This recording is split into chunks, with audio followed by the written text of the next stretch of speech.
കുട്ടികൾക്ക് വൈകുന്നേരത്തെ ചായക്കും അതുപോലെ തന്നെ ലഞ്ച് ബോക്സിലും ഒക്കെ കൊടുത്തുവിടാൻ പറ്റുന്ന ഒരു സ്നാക്കിൻ്റെ റെസിപ്പിയാണ് കേട്ടോ. ഉണ്ടാക്കാൻ വളരെ എളുപ്പമാണ്. അതുപോലെ തന്നെ ബ്രെഡ് വെച്ചിട്ടാണ് നമ്മളിത് ചെയ്തെടുക്കുന്നത്.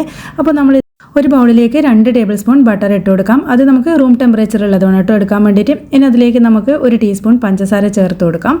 അതുപോലെ തന്നെ പിന്നെ നമ്മളിതിലേക്ക് ചേർക്കുന്നത് പട്ട, ഗ്രാമ്പൂ, ഏലക്കയും കൂടി പൊടിച്ച പൊടിയാണ്. അതും കൂടി ചേർത്തിട്ട് നല്ലപോലെ നമുക്കിതൊന്ന് മിക്സ് ചെയ്തെടുക്കണം. അൺസാൾട്ടഡ് ബട്ടർ ആണെങ്കിൽ ഒരു നുള്ളു ഉപ്പ് ചേർത്ത് കൊടുക്കാനും മറക്കല്ലേ.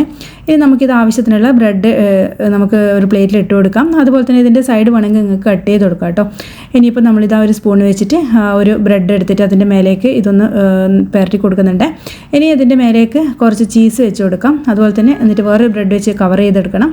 അതുപോലെ തന്നെ ഇത് നല്ലോണം ഒന്ന് പ്രസ് ചെയ്ത് കൊടുക്കണം. അപ്പോൾ എൻ്റെ അടുത്ത് ഉള്ളത് മൊസറല്ല ചീസ് ആയതുകൊണ്ടാണ് ഞാൻ ചേർത്തത്. സാധാരണ സാൻഡ്വിച്ച് ചീസ് ആയിരിക്കും കേട്ടോ കൂടുതൽ നല്ല ടേസ്റ്റ് ഉണ്ടാകുക. അതുണ്ടെങ്കിൽ അതെടുത്ത് കൊടുക്കുക. ഇനി ഇതിൻ്റെ മേലേക്ക് വീണ്ടും ബട്ടർ പുരട്ടിയതിന് ശേഷം നമുക്ക് ഒരു ചൂടായ തവയിലേക്ക് വെച്ച് കൊടുക്കാം. അതുപോലെ തന്നെ ഇതിൻ്റെ മേലെയുള്ള ഭാഗത്ത് നമ്മൾ ആ ഒരു ബട്ടർ ഇതൊന്ന് തേച്ച് കൊടുക്കണം കേട്ടോ. അപ്പോൾ ഇത് ചെറിയ ഫ്ലെയിമിൽ ഇട്ടിട്ട് വേണം നമ്മളിതൊന്ന് ഫ്രൈ ചെയ്തെടുക്കാൻ വേണ്ടിയിട്ട്, അല്ലെങ്കിൽ പെട്ടെന്ന് തന്നെ ഇത് കരിഞ്ഞു പോകും. അപ്പോൾ ഇതാ നമ്മൾ 2 ബ്രെഡ് ഈ ഒരു സമയത്ത് വെച്ച് കൊടുത്തിട്ടുണ്ട്. അപ്പോൾ 2 ഭാഗവും നമുക്കിതാ ഒരു ഗോൾഡൻ ബ്രൗൺ കളറാകുന്ന സമയത്ത് പ്ലേറ്റിലേക്ക് മാറ്റി കൊടുക്കാം. എന്നിട്ട് ഇത് കട്ട് ചെയ്തിട്ട് നമുക്ക് സെർവ് ചെയ്യാം.